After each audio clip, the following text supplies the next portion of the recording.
She got pregnant for her stepdad, then got kicked out from the house. 10 years later this happened.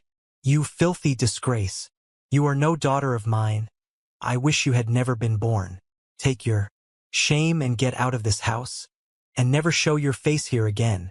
Those were the venomous words that shattered her world. In a single night, she lost her family, her home, and the last shred of love she thought she had. Cast into the streets while carrying the heaviest secret of her life, she walked away broken, humiliated, and alone. For 10 long years, her name was spoken only in whispers. A stain, a curse, a girl they swore would never rise again. They thought she was gone forever, erased from their lives. But sometimes the ones you throw away are the very ones who return in power. Sometimes the girl you cursed becomes the woman the world cannot ignore. This is the story of a young woman who was cast out in disgrace and how her return, 10 years later, silenced every voice that once condemned her. And today it is being retold by me. Hello family, welcome back. Before we begin, I have a small but heartfelt request. Please, subscribe. Your support is what keeps these stories alive. Every time you click that button, you're helping us share voices that would otherwise be forgotten and stories that deserve to be heard. Let us know in the comments where you're watching from and how this touched you. Emily Carter turned 18 in silence. There was no cake, no candles, no happy birthday. She spent the evening in the kitchen, clearing dishes while laughter drifted from the dining room. Her mother, Linda, sat close to her husband, Richard, their wine glasses clinking as Michael, Emily's stepbrother, bragged about a school victory. Emily, Linda called sharply, don't just stand there. Clear the table. Yes, Mom, Emily answered softly. She reached for the plates. Michael shifted his chair just enough to bump her hip. Careful, he said with a grin. That's crystal. Probably costs more than you'll ever make. Emily kept her head down. She had learned long ago not to give him the reaction he wanted. She carried the dishes to the sink, turned on the tap, and let the hot water run. Her reflection wavered in the window glass. Pale face, tired eyes, hair pulled back in a messy knot. Outside, the evening was blue and peaceful. Inside, her chest ached with the familiar weight of being unwanted. You work too hard, Richard said from the doorway. She startled and looked up. He was leaning against the frame, that practiced smile on his lips. The same smile the whole town admired. I don't mind, Emily said. You should. His voice was warm, gentle. 18 now. A young woman like you should be. Out with friends, not stuck cleaning up after us. Emily blinked. No one had called her a young woman before. She felt heat creep into her cheeks. I don't really have friends. That's their loss, Richard said. His gaze lingered. You're a good girl, Emily. Don't let anyone make you feel small. Her throat tightened. Thank you. It was such a small kindness. But in a house where her mother ignored her and Michael mocked her, it felt like sunlight after weeks of rain. That night she lay awake replaying his words. You're a young woman now. Don't let anyone make you feel small. She pressed the phrase against her heart like a fragile treasure. The next afternoon, she found a small package on her pillow. Inside was a scarf, soft and blue, folded neatly with a note in Richard's handwriting. Thought of you. She lifted the scarf to her cheek, startled by how much it felt like affection. When Linda passed her room later, Emily shoved the box under her blanket. She couldn't explain it. She didn't want to. The gifts kept coming, quiet, secret. A paperback she'd once mentioned wanting. A bar of chocolate tucked into her coat pocket. A tiny hair clip shaped like a gold leaf. Don't tell your mother, Richard said with a chuckle. She doesn't understand these little things. But you're different. Emily nodded, nervous but grateful. Different. That word hummed in her chest. Michael noticed before Linda did. One afternoon, he found the scarf draped across her chair. Where'd you get that? He asked. Doesn't look like thrift store junk. A friend gave it to me, Emily said quickly. Michael laughed. You don't have friends. His eyes narrowed. Wait, did Dad give you that? What, are you his new favorite? Her face burned. Mind your business. He leaned close, his voice sharp. You'll never belong here, Emily. You're just Mom's baggage. Remember that. She turned away, fighting the sting in her eyes. Meanwhile, Richard's attention deepened. It wasn't just gifts anymore. It was words, long talks in the kitchen when Linda was out, rides home from school when Linda forgot her. You ever think about the future? He asked one rainy afternoon as they sat in the car, the windshield wipers beating. I don't know, Emily admitted. Maybe the library. I like books. You could do more than that. College, maybe. I can't afford college. He glanced at her. If you needed help, I'd help you. You can count on me. Her chest tightened. You'd really do that? Of course, he said gently. We're family. The word family was a knife and a bomb at once. She wanted to believe him. She needed to. Soon he began to share things he didn't tell Linda. Complaints. Confessions. She only cares about appearances, he murmured once while Emily dusted the stair rail. She doesn't listen. Sometimes I feel invisible in this marriage. Emily hesitated. I'm sure she loves you. She loves the idea of me, he said, then gave her a smile that cut straight through her. But you actually listen. That's rare. Her heart swelled with pride. To be seen, to be trusted, she had never had that. The first time he touched her hair, it was quick and casual. She had fallen asleep on the couch. He woke her softly and brushed a strand from her face. Better, he said with a smile, his fingers lingering. She sat up quickly, pulse racing. He only chuckled. Don't tell your mother. She gets jealous over nothing. Emily kept the secret. She kept all of them. At night, she lined his gifts in a row on her desk and stared at them, whispering to herself, he sees me. He cares. By spring, she was tangled in a net she didn't recognize as a trap. His compliments grew heavier, his presence closer. You're not like other girls, he whispered once while standing too near. You're thoughtful, real, mature. She didn't know how to answer. She only knew she liked the way it sounded. Then came the night everything shifted. Linda was out at a charity dinner. Michael was at a friend's house. Emily sat at the piano playing a tune she'd taught herself. That's beautiful, Richard said, appearing behind her. She froze. It's nothing. Don't be modest. He leaned closer, the heat of his presence filling the space. Keep playing. You light up this whole house. Her hands shook as she pressed the keys. When she stopped, he reached down and covered her hand with his. His voice was low. You make this house feel alive, Emily. You make me feel alive. Her breath caught. The words sank deep, confusing and intoxicating. When Linda came home, Richard was sitting calmly with a drink. Emily slipped away, her heart thudding like a trapped bird. Weeks passed. The secret pressed heavier against her chest. Until one morning, alone in the bathroom, Emily stared at 2 pink lines on a test strip. Her stomach lurched. No, she whispered. Please no. Her hands shook as she gripped the sink. She thought of her mother's scorn, Michael's cruelty. But then she thought of Richard. He had promised. He had said she could count on him. He would take care of her. He had to. That evening, she found him in the study. Her voice cracked as she spoke.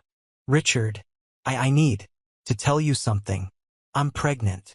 The pen in his hand froze. He looked up, eyes narrowing. What? I'm pregnant. Her voice broke. But it's okay. We can figure it out. You said. He stood sharply. Are you insane? Her throat closed. But you said you cared about me. You said. I said nothing. His voice cut like a blade.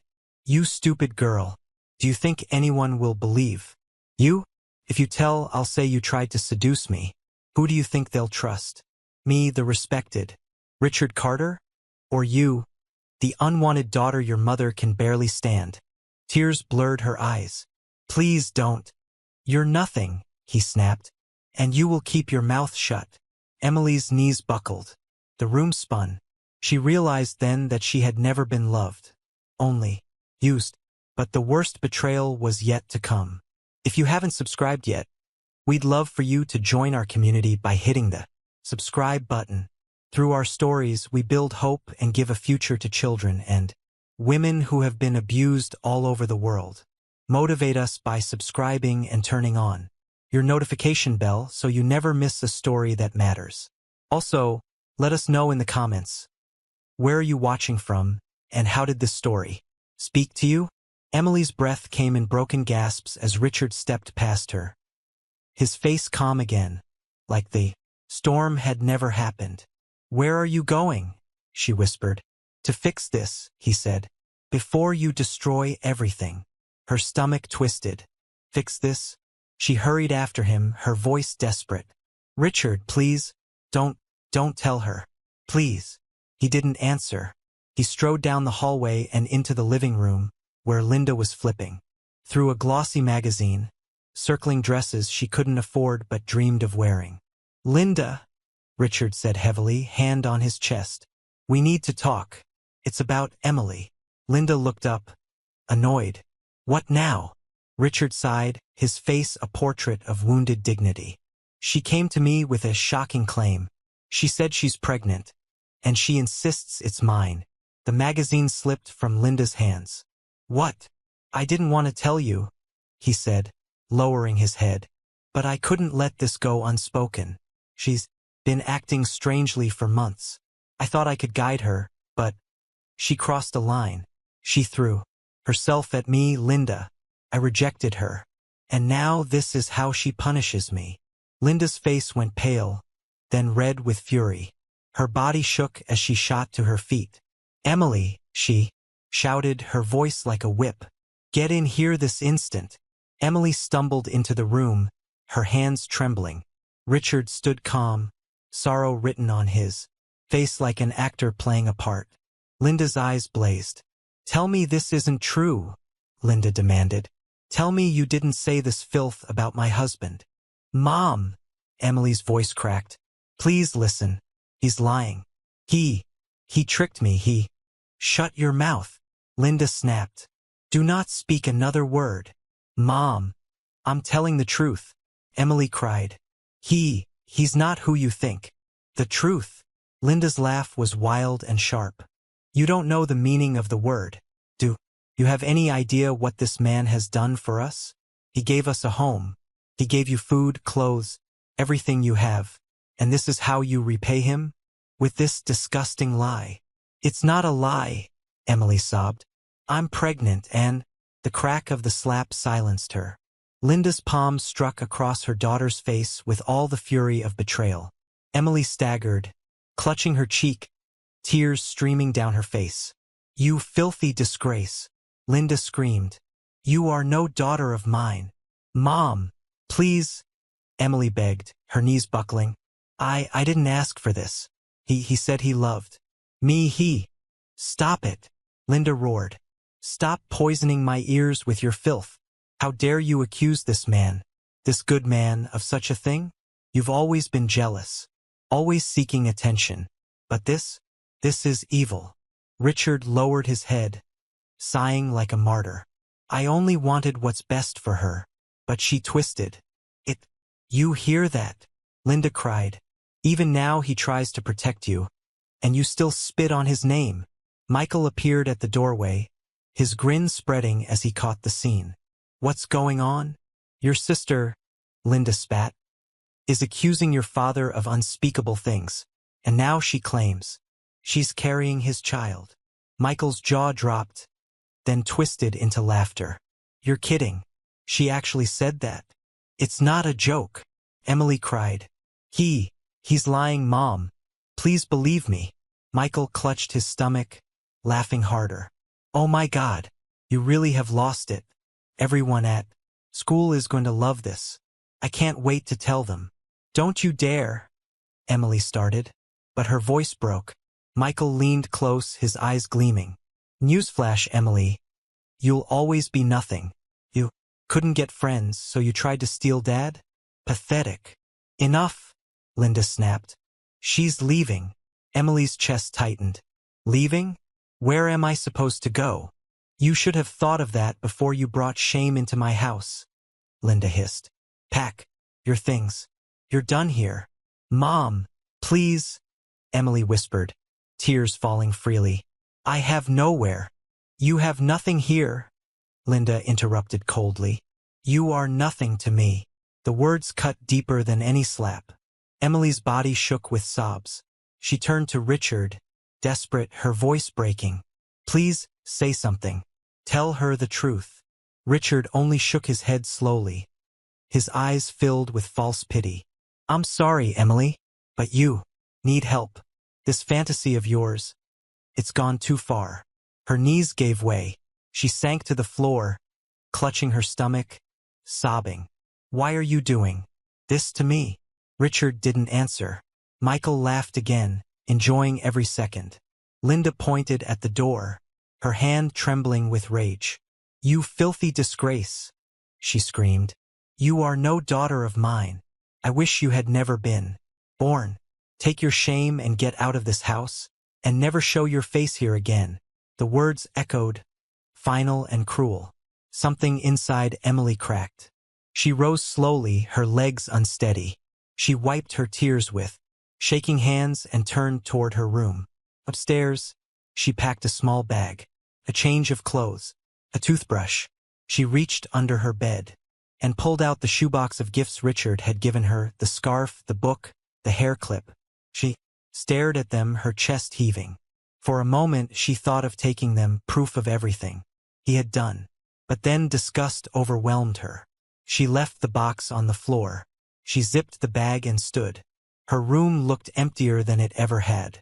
She thought of the little girl she had once been, waiting for her mother's smile. That girl felt dead now.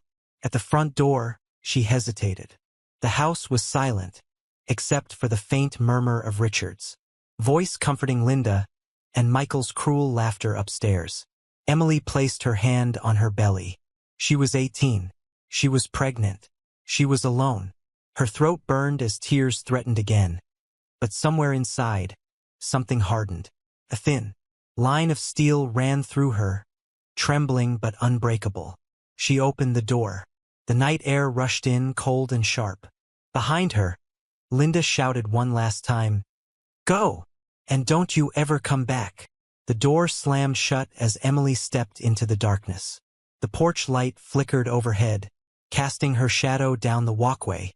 She had no plan, no money, no safe place waiting for her. All she had was the weight in her belly and the shattered pieces of a life that had never truly been hers. But as she walked into the night, something deep inside whispered that this was not the end. They thought they had destroyed her. They thought she was gone for good. But one day, the same girl they had cast out would return. And when she did, every lie they had built their lives upon would crumble. Emily's shoes scraped against the cracked pavement as she walked deeper into the night. The bag over her shoulder was light, just a change of clothes and a toothbrush, but it felt like a burden she could barely carry. Her face stung from her mother's slap. Her chest ached from the words that had cut deeper than any bruise. Her mind screamed at her to turn back, to bang on the door and beg forgiveness. But her body kept moving. She knew there was no forgiveness waiting behind that door, only hate. The town felt different that night. Every porch light that flicked on as she passed felt like an eye watching her. Every shadow whispered the same thing: shame. By morning, the whispers became real. She stopped at a small store for a bottle of water.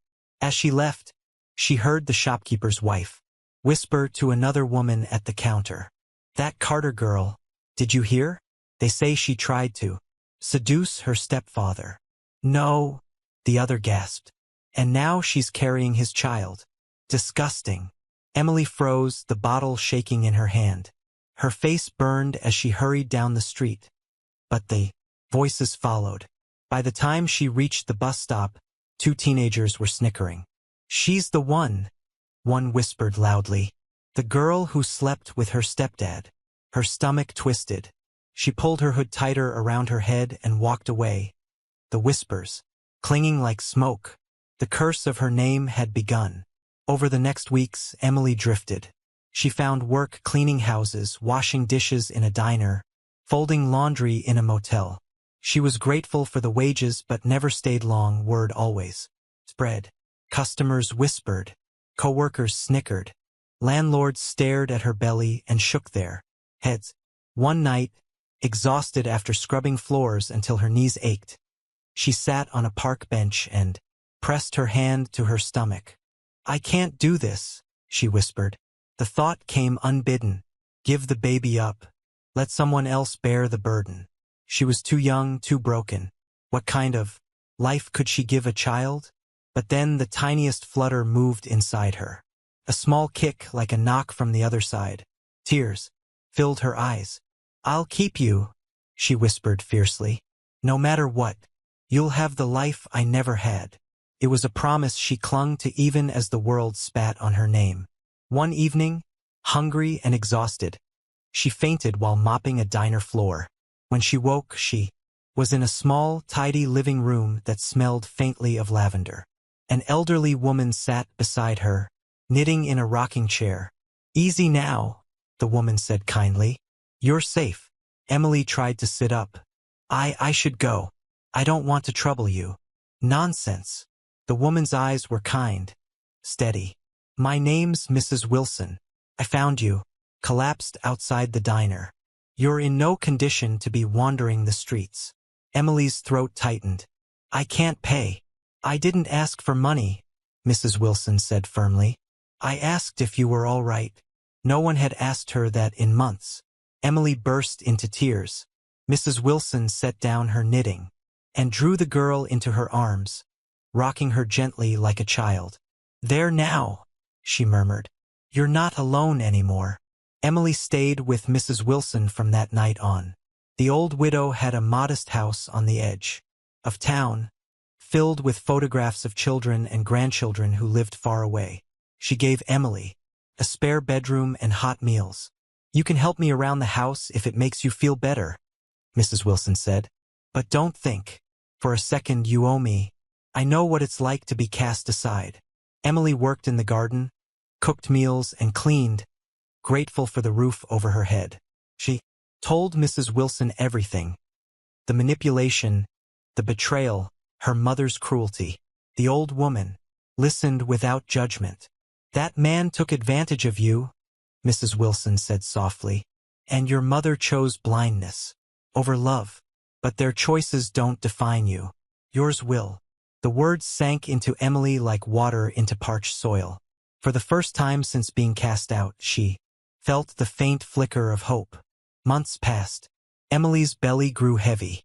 Mrs. Wilson stood by her side through every doctor's visit, every night of tears, every moment of fear.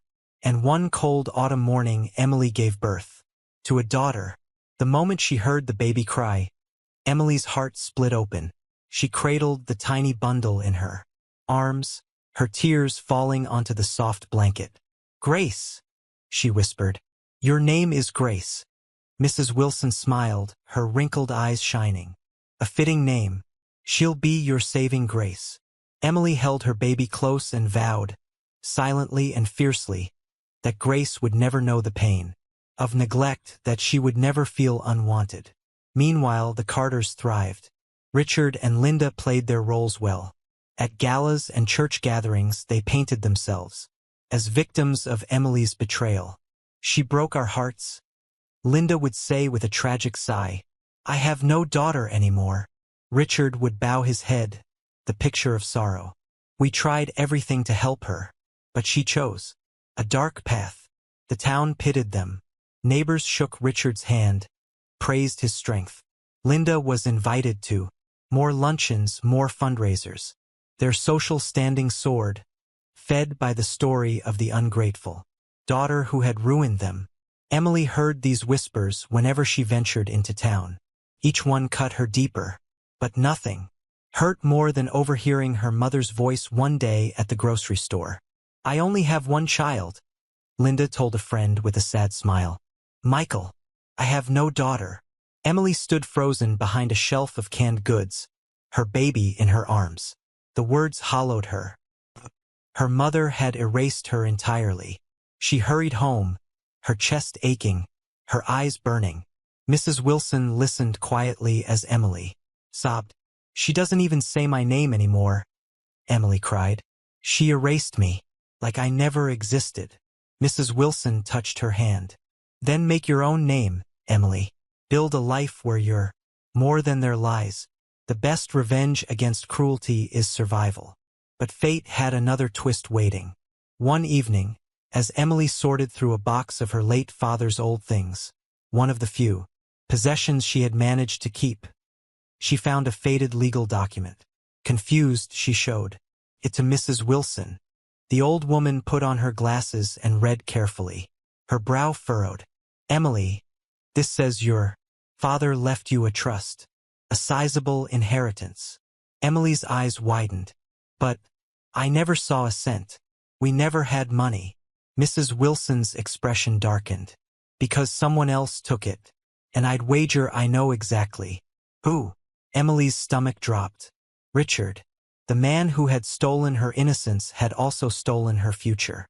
Her hands trembled as she clutched Grace's blanket tighter.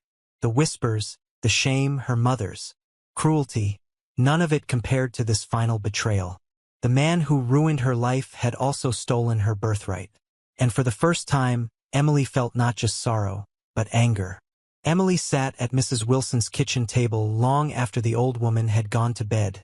The legal documents spread out in front of her. Her father's handwriting stared back at her from the margins. His name, once her anchor, felt like a ghost. She whispered to the silent kitchen, "He wanted me to be safe. He wanted me to have a future." Her voice cracked. "And Richard stole it." The clock ticked above the stove, steady and merciless. Emily pressed her hand to her face, her tears hot. Everything Richard had taken, her childhood, her dignity, her place in her family, now stretched further than she had ever imagined. He had taken even what her father had left behind. For a moment, despair swelled so heavy it nearly drowned her. She looked at Grace sleeping in a basket by the table, her tiny fists curled like blossoms. How could Emily protect her when she had nothing? No family, no money, no name untarnished by rumor? The voices of the town still haunted her whenever she walked down the street. "She's the one. She slept with her stepdad. Filthy girl. Ungrateful daughter." Their words stuck like burrs on her skin, no matter how she tried to shake them off. There were nights she almost believed them. Nights she sat awake with Grace in her arms, whispering, "Maybe they're right. Maybe I am cursed." But then Grace would stir, her lips seeking milk, her eyes blinking open with innocent trust. And Emily knew she couldn't surrender to despair. Not when someone depended on her. Mrs. Wilson was her lifeline. The widow gave her more than food and shelter. She gave Emily words she had never heard from her own mother. Patience, encouragement, kindness. "Your worth is not determined by what they say," Mrs. Wilson told her one afternoon as they hung laundry in the yard. "People gossip because it's easier than facing their own sins." Emily sighed. "But they believe him. They see him as a hero. They see me as filth." Mrs. Wilson clipped a sheet to the line. "Then let them. Lies don't last forever, Emily. Truth has a way of crawling out of the shadows." Emily wanted to believe that, but every time she passed a church or a market, she saw Linda's smiling face, Richard at her side, Michael laughing loudly. They looked like the perfect family, and she was the stain that had been scrubbed away. The bitterness grew sharper when she overheard more whispers about them. "Poor Linda," one woman sighed at the bakery, "to be betrayed by her own daughter. And Richard, such a strong man, to endure that shame with such grace." Emily had to leave the shop before she screamed. She pressed her forehead against the cold glass outside and thought, how can they believe them so blindly? The betrayal cut deepest when she heard her mother's own voice at a church fundraiser. Linda stood at the podium, her pearl necklace gleaming, her smile poised. "I only have one child," Linda said sweetly. "My son, Michael. I have no daughter." Emily, standing at the back with Grace in her arms, nearly dropped to her knees.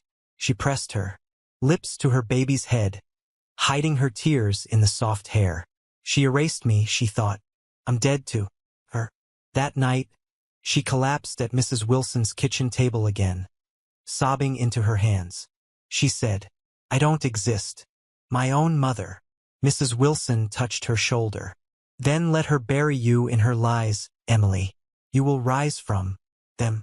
And when you do, she will regret every word.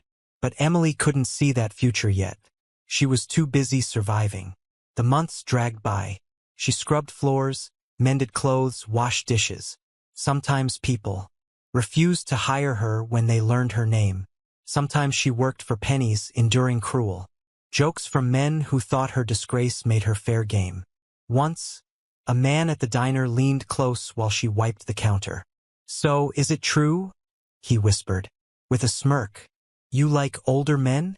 Emily's stomach churned. She grabbed her rag and walked away, but the laughter followed her. Out the door. Humiliation was constant. Like air, she couldn't stop breathing.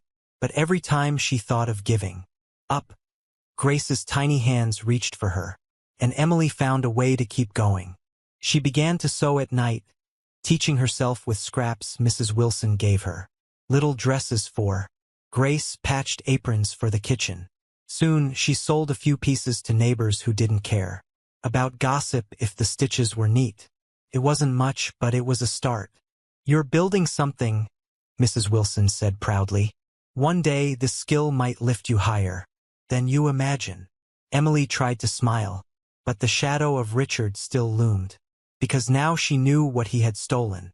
Late one night, she unfolded the document again, running her fingers over her father's name. The inheritance had been meant for her.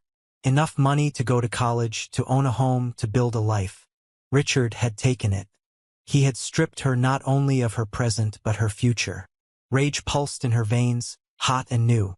She had been beaten, shamed, cast aside, but this theft was different. This was proof, cold and undeniable, of his corruption. He took everything, Emily whispered to Grace, who slept in her arms. But I swear to you he won't keep it. One day I'll take it all back. Every penny, every ounce of respect, every lie he told. Grace stirred, her tiny fist curling around Emily's finger. Emily felt the steel in her spine harden. She wasn't just surviving anymore. She was waiting. For now, she was the town's shame, the girl with the cursed name. But one day the same whispers that damned her would turn in her favor. And when that day came, Richard and Linda would choke on every lie they had told.